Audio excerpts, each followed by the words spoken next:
దేవునికి స్తోత్రం. మీ అందరికీ వందనాలు. ఈ దినము కొరకు ఏర్పరచబడినటువంటి లేఖన భాగము అపోస్తుల కార్యము 4వ అధ్యాయము 9వ వచనము చదువుకుందాం రండి. ఆ దుర్బలునికి చేయబడిన ఉపకారమును గూర్చి వాడు దేని వలన స్వస్థత పొందెనని నేడు మమ్మను విమర్శించుచున్నారు. ఆమేన్. దేవునికి స్తోత్రం. హల్లెలూయా, హల్లెలూయా, హల్లెలూయా. మన ప్రభువును ప్రియరక్షకుడైనటువంటి యేసుక్రీస్తు దివ్యమైన నామంలో మీ అందరికీ ప్రత్యేకమైన వందనాలు తెలియజేస్తున్నానండి. మీరందరూ క్షేమంగా ఉన్నారని నేను భావిస్తున్నాను. ఆత్మీయ క్షేమం, క్షేమాభివృద్ధి మీరు పొందాలి. ఆత్మలో ఎదగాలి, ఆత్మలో బలపడాలి. కృప వెంబడి కృపను పొందుకుంటూ ముందుకు సాగాలి. క్షీణించిపోయేటువంటి సమయం కాదు, ఆత్మలో బలం పొందేటువంటి సమయం ఇది. దేవుని స్తోత్రం. హల్లెలూయా. మిమ్మల్ని ఆత్మీయంగా హెచ్చరించడానికి, బలపరచడానికి, ఆత్మీయ క్షేమాభివృద్ధి కలుగజేయడానికి ఇటువంటి కార్యక్రమాలు సిద్ధపరుస్తున్నాం. దేవుడు అందించినటువంటి సందేశాల్ని, ఆత్మలో పొందుకునేటువంటి సందేశాన్ని మీకు అందించాలి, ఆత్మీయ సత్యాలను తెలియజేయాలనే తపనతో మేము ముందుకు వస్తున్నాం. దేవుని స్తోత్రం. శాంతి టీవీని బట్టి నేను ప్రభు నామాన్ని మహిమపరుస్తున్నాను. శాంతి టీవీ నెల్లూరు అని మీరు క్లిక్ చేస్తే, గూగుల్లో సెర్చ్ చేస్తే, లేకపోతే యూట్యూబ్లోకి వెళ్ళి మీరు సెర్చ్ చేస్తే శాంతి టీవీ ఓపెన్ అవుతుంది. శాంతి టీవీలో ఇట్స్ టైమ్ ఫర్ చేంజ్ అనేటువంటి మోటోతో ఉన్నటువంటి, ఆ స్లోగన్తో ఉన్నటువంటి ఆ ఛానల్ మీరు కనుగొంటారు. దాంట్లో రకరకాల సందేశాలు ఉన్నాయి. మీరు దాన్ని సబ్స్క్రైబ్ చేసుకోండి. దాని బెల్ సింబల్ క్లిక్ చేయండి, మీకు నోటిఫికేషన్స్ వస్తాయి. ఇందులో వేరు వేరు దేవుజనుల యొక్క సందేశాలు ఉన్నాయి. మంచి మంచి పాటలు వస్తుంటాయి, మంచి మంచి సందేశాలు ఉంటాయి. కనుక ఈ ఛానల్ మీరు సబ్స్క్రైబ్ చేసుకోండి, మీ స్నేహితులకు పరిచయం చేయండి. ఇది లోకల్ ఛానల్ కదా అని దీన్ని నిర్లక్ష్యం చేయొద్దు. మనం ఎన్నో ఛానల్స్ తెలియకుండా సబ్స్క్రైబ్ చేస్తుంటాం. కాబట్టి దీనికి కూడా మీరు ఖచ్చితంగా సబ్స్క్రైబ్ చేసుకోండి. దేవుని స్తోత్రం. హల్లెలూయా. ఇందులో లింక్స్ ప్రతిరోజు ఉదయం నెల్లూరు జిల్లాలో, నెల్లూరును కేంద్రంగా చేసుకొని ఈ సందేశాలు ప్రసారం అవుతున్నాయి. ఇవి చిత్తూరు జిల్లా, తిరుపతి జిల్లా, ప్రకాశం జిల్లా, అంటే ఇంచుమించు 4 జిల్లాల్లో ఈ సందేశాలు వెళ్తూ ఉన్నాయి.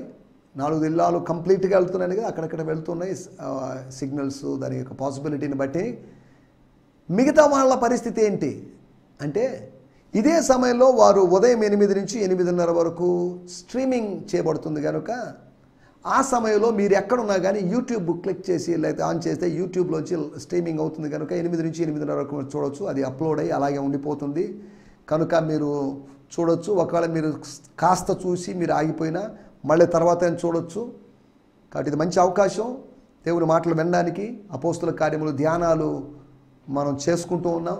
4వ నెల కాబట్టి 4వ అధ్యాయంలో ఉన్నాం.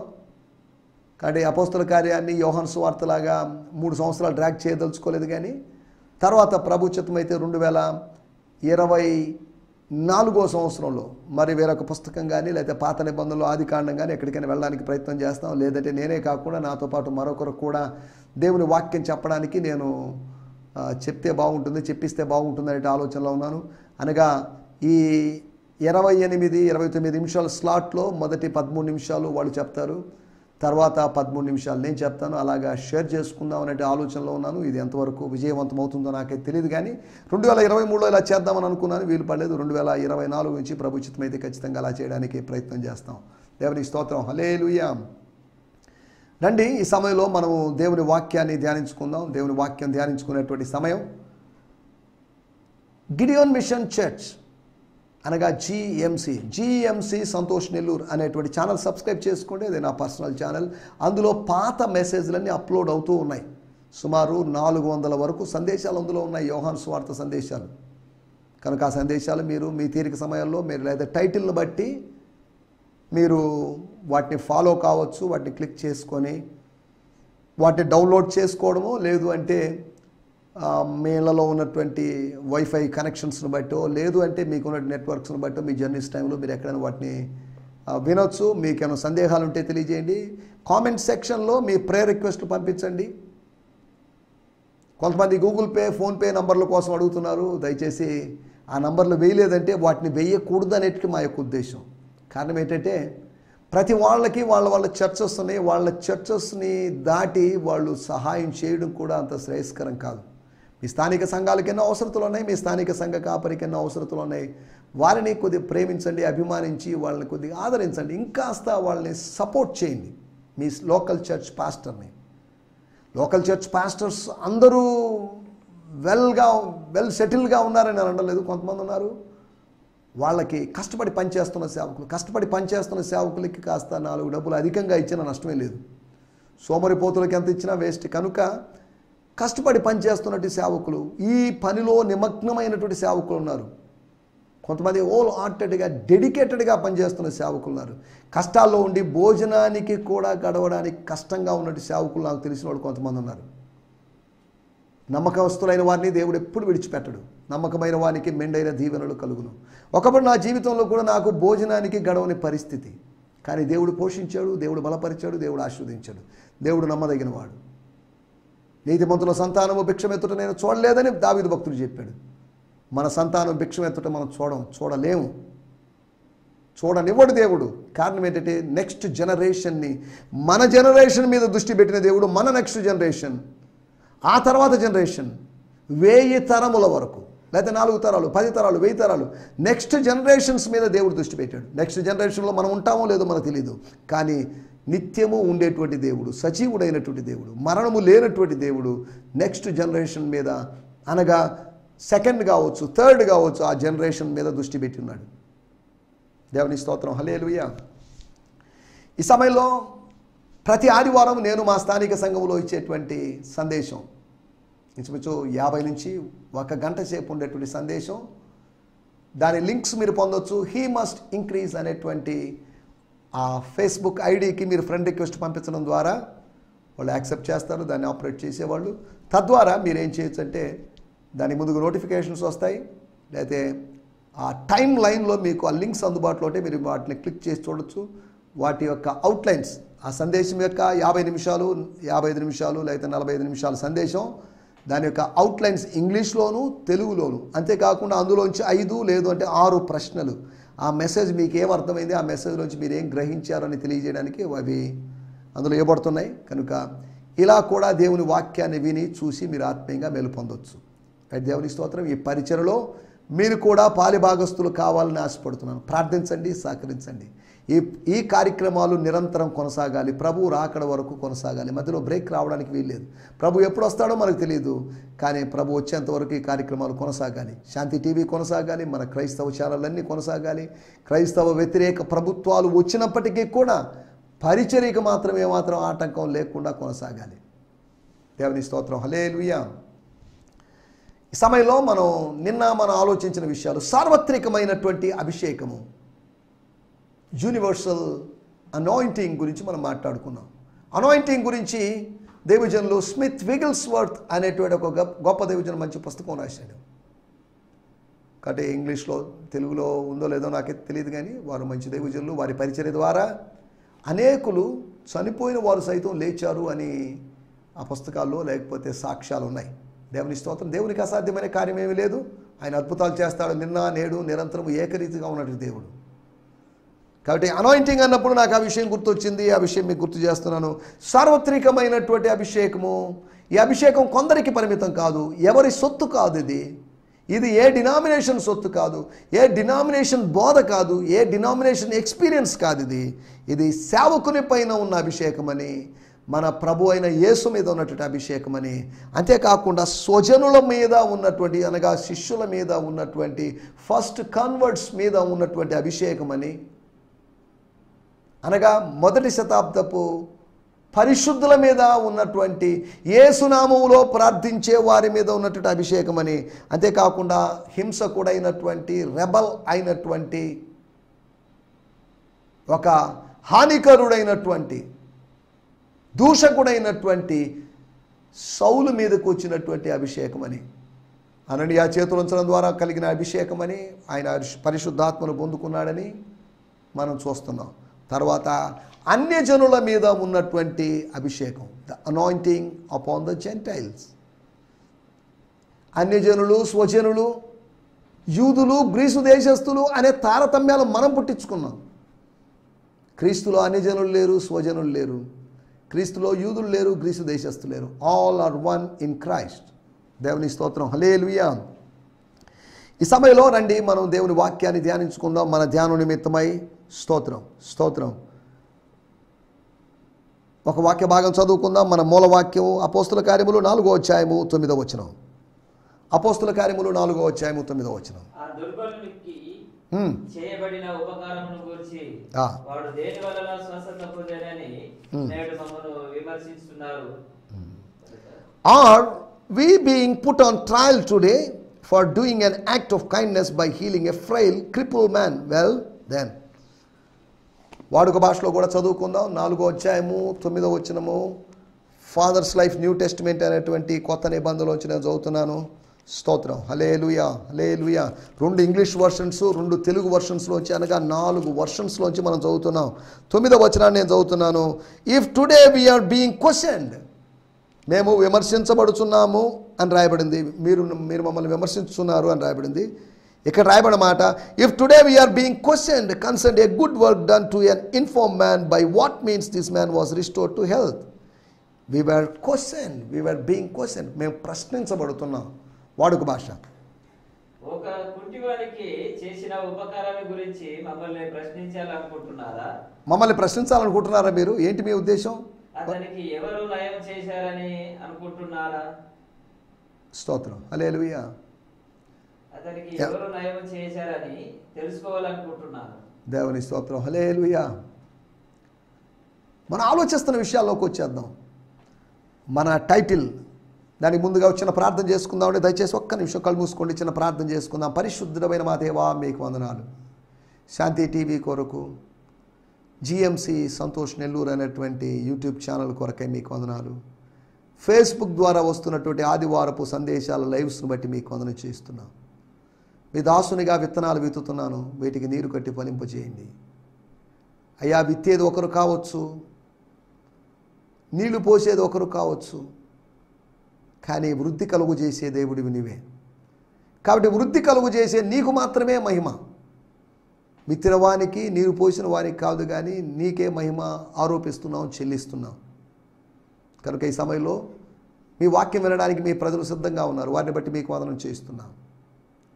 వాళ్ళ ఏకాగ్రతను డిస్టర్బ్ చేసేటువంటి ప్రతి దుష్ట శక్తిని నజరేయుడైన యేసు నామములో గద్దిస్తున్నాం, బంధిస్తున్నాం.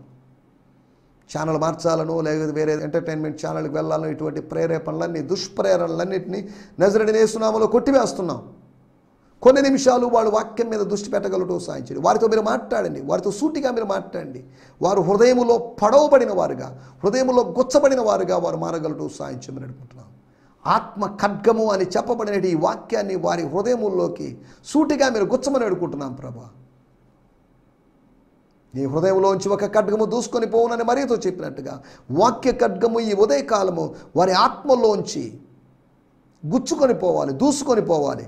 వారి ప్రాణాత్మలను విభజించినంత మట్టుకు దూరాలను కోరుకుంటున్నాం. ప్రభా, మీకు వందనాలు చెల్లిస్తున్నాం. మమ్మల్ని అందరినీ మీ చేతిలో సమర్పిస్తూ, మీ దాసుడు బలహీనుడు, మీ దాసుని మీ చేతిలో సమర్పిస్తూ, వాక్యం మీది, ప్రజలు మీ వారు, ఆత్మ మీది. కనుక మహిమ మీకు మాత్రమే. ప్రభా, నీవు హెచ్చవలసి ఉన్నది, నేను తగ్గవలసింది, మేమందరం తగ్గవలసి ఉన్నది. నీవు మాత్రం ఎప్పుడు, ఎల్లప్పుడూ, ఎక్కడైనా సరే, ఏ సందర్భంలో అయినా సరే హెచ్చవలసి ఉన్నది అనే సంగతిని మీకు గుర్తు చేస్తూ, ప్రభా, మేము గుర్తు చేసుకుంటూ మీ నామాన్ని మయంపరుస్తూ, అయ్యా, మా నినాదం ఒకటే, నీవు హెచ్చవలసి ఉన్నది. మా నినాదం ఒకటే, మేము తగ్గవలసి ఉన్నది. కనుక నిన్ను హెచ్చిస్తూ యేసు నామములోనే ప్రార్థించగలుగుతున్నాం పరమ తండ్రి. Amen, amen, amen. దేవునికి స్తోత్రం. రండి, ఈ సమయంలో మనం చదువుకునే మూలవాక్యము, ఆ దుర్బలునికి, అనగా ఆ దుర్బలుడు అంటే ఎవరు? 14వ వచనంలో రాయబడింది, స్వస్థత పొందిన ఆ మనుష్యుడు వారితో కూడా నిలిచి ఉండుట. ఆ దుర్బలుడు ఒకప్పుడు దుర్బలుడే, ఇప్పుడు దుర్బలుడు కాదు. అతను మాజీ దుర్బలుడు. ఈజ్ అ ఫార్మర్ ఇన్ఫార్మర్ కాదండి, ఇన్ఫార్మిటీ కలిగిన వాడు. He was X inform man. He was an ex important man.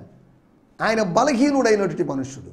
పాదాల్లో బలహీనత, చీలమండలాల్లో బలహీనత, కాళ్ళలో బలహీనత, కాలి నరాల్లో బలహీనత, నడవలేని నిస్సహాయత, అది అతని పరిస్థితి. ఈ దుర్బలుడు సద్బలుడు కాదు, దుర్బలుడు.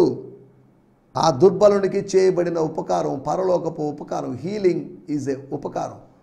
Healing is a act of kindness. అది దయగలిగినటువంటి కార్యం. పరలోకము దయ చూపించి చేసిన కార్యం, యేసు సానుభూతి చూపించి చేసేటువంటి కార్యం, యేసు కనికరపడి చేసేటువంటి కార్యం, యేసు చూసి చేసేటువంటి కార్యక్రమం. The healing is a blessing from God. Healing is not from medical science. Healing is not from doctors. Healing is from God himself. దేవుని స్తోత్రం, హల్లెలూయా. దేవుని స్తోత్రం, హల్లెలూయా.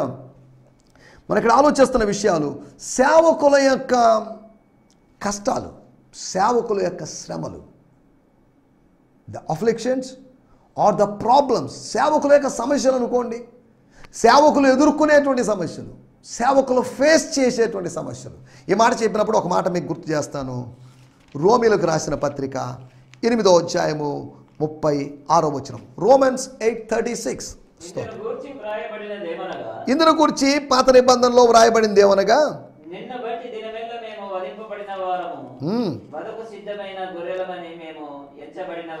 మేము సేవకులమైన మేము ఎలా ఎంచబడుతున్నామో తెలుసా? Even though it is written, all day long we face death threats for your sake God. ఓ దేవా, నిన్ను బట్టి మరణ బెదిరింపులు, నిన్ను బట్టి చంపేస్తాం, నరికేస్తాం అని మాకు ఒక బెదిరింపులు వస్తున్నాయి అనగా రోజంతా, ప్రతిదినము, అనేక దినాలుగా, కొన్ని దినాలుగా. We are considered to be nothing more than sheep to be slaughtered. మమ్మల్ని మేము పోల్చుకోవాల్సి వస్తుంటే సింహాల్లాగో పులుల్లాగో మేము పోల్చుకోలేము. We are considered to be nothing more than the sheep to be slaughtered. 44వ కీర్తన 22వ వచనములో ఉన్నటువంటి మాటని అపోస్తలుడైన పౌలు గారు ఇక్కడ మేము ఎలా ఉన్నామంటే వదకు తేబడినటువంటి గొర్రె పిల్లల్లాగా, గొర్రెల్లాగా, పస్కా విందు కోసం వధించబడాల్సినట్టు గొర్రెల్లాగా, లేకపోతే ప్రాయశ్చిత్త బలి, లేకపోతే దహన బలో, లేకపోతే ఏదైనా బలి కోసం వధించబడడానికి సిద్ధంగా ఉన్నటువంటి, ముక్కలు చేయబడ్డానికి, నరకడానికి, చర్మం ఒలచబడడానికి సిద్ధంగా ఉన్నటువంటి, బుచ్చు కత్తిరించడం కాదు, చర్మము ఒలచబడి బలిపీఠం మీద పెట్టబడవలసినటువంటి గొర్రెల్లాగా, గొర్రె పిల్లల్లాగా ఎంచబడ్డాం. మేము పొట్టేళ్ళం కాదు, మేము ఎద్దులం కాదు, మేము అలాగా బలి పశువులంగా మారాం. We become scapegoats for the sake of ministry, for the sake of Christ. Yesu నిమిత్తం మేము ఎలా మార్చబడ్డాము. ఎందుకు చెప్తున్నా అంటే సేవకుల యొక్క కష్టాలు, సేవకులకి కష్టాలు ఉన్నాయి అనగా విశ్వాసి కష్టాలు లేవని కాదు. అలాగని సేవకుడు విశ్వాసి అనే తారతమ్యం చూపించి వాళ్ళ మధ్యలో గ్యాప్ పెంచాలని కాదు నా ఉద్దేశం. వాళ్ళిద్దరి మధ్యలో యూనిటీ ఉంది. సేవకులు విశ్వాసులు కలిసి పనిచేస్తున్నారు, ఇంకనూ కలిసి పనిచేయాలి. కొన్ని చోట్ల గ్యాప్స్ ఉన్నాయి, కమ్యూనికేషన్ గ్యాప్స్ ఉన్నాయి, అంతరాలు ఉన్నాయి, వాళ్ళ మధ్యలో గ్యాప్స్ ఉన్నాయి, వాళ్ళ మధ్యలో అడ్డుగోడలు ఉన్నాయి, కాదని లేవు. అదే సమయంలో నేను ఇవన్నీ ఎందుకు చెప్తున్నానంటే సేవకుల యొక్క కష్టాలు, the problems of the preachers are manifold problems of the ministers. సేవకుల యొక్క కష్టాలు ఉన్నాయిగా. ఏ సుఖంగా ఉన్న సేవకులు లేరా? ఓ బోల్డ్ మంది ఉన్నారండి. మంచి అందమైనటువంటి అద్భుతమైనటువంటి గృహాల్లో నివసించే సేవకులు, మంచి మంచి పెద్ద పెద్ద ఏసీ కారులో వెళ్ళేటువంటి సేవకులు, ఖరీదైన వస్త్రాలు ధరించేటువంటి సేవకులు ఉన్నారు, కాదనలేదు. వాళ్ళు అలా ఉంటున్నారు అని ఎవరైనా విమర్శిస్తే దాన్ని సమర్థించుకోవాలి. దేవుడు మమ్మల్ని ఆశీర్వదించాడని సమర్థించుకుంటున్నారు, అది వేరే విషయం. వాళ్ళ డబ్బు వాళ్ళు చేసుకుంటున్నారు, దాని గురించి మనం అడగాల్సిన అవసరం లేదు. వాళ్ళ వ్యక్తిగతమైన విషయాల్లో మనం వెళ్ళలేదు. ఒకరోజు దేవుడు లెక్క అడుగుతాడు. మనం వేసుకున్న సూటు గురించి, బూటు గురించి, మనం ధరించినటువంటి వాటి గురించి, మనము భరించిన వాటి గురించి, మనం ప్రయాణిస్తున్న వాటి గురించి, మనం తింటున్న వాటి గురించి లెక్క అడుగుతాడు. ప్రతి దాని గురించి లెక్క అప్పగించాల్సిన రోజు ఒకరోజు రాబోతుంది. ఆయన అలా చేసేటప్పుడు ఆ విఐపి సేవకుడు, ఆ కార్పొరేట్ సేవకుడు ఆ లెక్క దేవునికి చెప్పుకుంటాడు. మధ్యలో నీకేంటి నాకేంటి, అతన్ని దాన్ని బట్టి అతని ఆత్మీయతను కొలవాల్సిన అవసరం లేదు. కొంతమంది సింపుల్గా ఉండొచ్చు, కొంతమంది ఏమీ లేకపోయినప్పటికీ ఘనంగా కనిపించాలని ప్రయత్నం చేయొచ్చు. దేవుడు పై రూపాన్ని చూడ్డు. అలాగని పిచ్చి పిచ్చి వస్త్రధారణలోనో లేకపోతే ఆధునికమైనటువంటి ఫ్యాషన్లతో ఉండాలని నేను అనడం. తగుమాత్రపు వస్త్రములు ధరించుకొని వెలుపటి అలంకారముగా ఉండకాని స్త్రీలతో చెప్పబడినట్టుగా పురుషులకు కూడా అది వర్తిస్తుంది. పురుషులు ఎలాగంటే అలాగే జీవించమని లేదు. పురుషాధిక్య సమాజం అయినప్పటికీ పురుషులకు ఎలాగని విచ్చలవిడిగా జీవించడానికి వాక్యము లైసెన్స్ ఇవ్వలేదు. క్రీస్తునందు స్త్రీ అని పురుషుడని భేదం లేదు. వాళ్ళకి ఆ రూల్ ఉంటే మనకు కూడా రూల్ ఉంది. కాబట్టి వస్త్రధారణ విషయంలో సేవకులైనా లేదా విశ్వాసులైన సేవకుల యొక్క కష్టాల గురించి నేను మీకు జ్ఞాపకం చేస్తాను. 5 విషయాలు మీకు త్వరగా జ్ఞాపకం చేస్తాను. మొట్టమొదటి మాట 4వ అధ్యాయము 9వ వచనంలో మనం చదువుకున్న మూలవాక్యం చదువుకున్నాం కనుక వాటిలోకి వెళ్ళడం లేదు. We were being questioned or criticized. మేము విమర్శించబడుతున్నాం, మేము తప్పు పట్టబడుతున్నాం, మా మీద మీరు నింద మోపుతున్నారు, మమ్మల్ని అక్యూజ్ చేస్తున్నారు. అసలు ఇవన్నీ దేనికండి? మీకేం పని ఇవన్నీ? వాడెవడో బాగలేని ఉన్నాడు, వాడికి ఇస్తే 5 రూపాయలు ఇవ్వండి, 10 రూపాయలు ఇవ్వండి, ధర్మం చేయండి, వదిలేసేయండి, అంతవరకే. కానీ ఇప్పుడు మా మతం మీద దాడి చేయడం ఏంటి? What is this mess? ఏంటి ఇక్కడ ఏం జరుగుతుంది? మీ ద్వారా ఏం జరుగుతుంది? ఏంటి కన్ఫ్యూషన్ ఏంటి అని సేవకుడు విమర్శించబడుతున్నాడు. ప్రతి సేవకుడిని విమర్శిస్తున్నారు, ప్రతి సేవకుడిని కామెంట్ చేస్తున్నారు. 29 సంవత్సరాలుగా నన్ను రకరకాల వ్యక్తులు విమర్శిస్తున్నారు. అవన్నీ వింటున్నాను, ఒక చెవితో విని మరో చెవితో వదిలేస్తున్నాను. ఎన్ని విమర్శలు! ఎటువంటి ఆధారాలు లేకుండా వాళ్లకు తోచిన విధంగా ఇమాజినేషన్స్ వాళ్ళు ఊహించేసుకుని అది అలా ఉండొచ్చు, ఇలా ఉండొచ్చు, వాళ్ళతో వీళ్ళతో అది ఇది. ఓహ్, భయంకరం. ఎండిన మానుకు ఎలా చేస్తారు? పచ్చి మానుకే అలా చేశారు కదా. పచ్చి మానైన మన ప్రభువుకే అంత చేసినప్పుడు ఎండిన మాను లాంటి మాలాంటి సేవకులకి, నాలాంటి వాడికని మాత్రం నాలాంటి సేవకు అనేక మంది నిందలకు గురవుతున్న సేవకులు ఉన్నారు, నిందలకు తిరస్కారాలకు గురవుతున్నట్టు సేవకులు ఉన్నారు. వారందరిని బట్టి నేను దేవుని స్తుతిస్తున్నాను. వారిని దేవుడు ఘనపరుస్తాడు. విశ్వాసుల చేత, బయట వాళ్ళ చేత, స్త్రీల చేత, పురుషుల చేత, పిల్లల చేత, యవనస్తుల చేత, ఇలా ఎంతమంది కామెంట్లు చేస్తున్నారు. వీటన్నిటిని చూసి చూడనట్టు వెళ్ళిపోతున్నాం. గుడ్డివాళ్ళలాగా, చెవిటివాళ్ళలాగా, మూగవాళ్ళలాగా. దేవుని స్తోత్రం, హల్లెలూయా. దేవుని సేవకులారా, మరలా మీకు జ్ఞాపకం చేస్తున్నాను. చెవిటివాళ్ళలాగా, చెవులున్నప్పటికీ చెవిటివాళ్ళలాగా, కళ్ళున్నప్పటికీ గుడ్డివాళ్ళలాగా, నోరున్నప్పటికీ మూగవాళ్ళలాగా ఉందాం. ప్రభువును మహిమపరదాం. ఎందుకంటే వదకు తేయబడిన గొర్రెల వలె మనం ఎంచబడ్డాం. మనం సింహాసనం మీద కూర్చున్నట్టు గొర్రె పిల్లలాగా మార్చబడలేదు. కత్తి నూరుతున్నారు మన కోసం. ఆకురాయి మీద వాళ్ళ కత్తుల్ని, వాళ్ళు ఆయుధాలను పదును చేసుకుంటున్నారు. ఒక్క వేటుకు నరుగుదాం, ముక్కలు ముక్కలు చేద్దామని, మన గురించి, మన పరిచయని ముక్కలు ముక్కలు చేయాలని, మన యొక్క ప్రిస్టేజ్ని, మన యొక్క ఫేమ్ని, లేమ్ని దూషణ పాలు చేద్దామని ఎన్నో దుష్ట శక్తులు ప్రయత్నం చేస్తున్నాయి. కానీ ఒకటి మాత్రం వాస్తవం, నీకు విరోధముగా రూపించబడిన ఏ ఆయుధము వర్ధిల్లదు. ఒక సేవకుడు తప్పులు చేస్తే చేయొచ్చు, కానీ అతడు దేవుని సన్నిధిలో ఎంతగా పశ్చాత్తాపడతాడు అనే సంగతి ప్రజలకు తెలియదు. అది అతని వ్యక్తిగతమైన విషయం.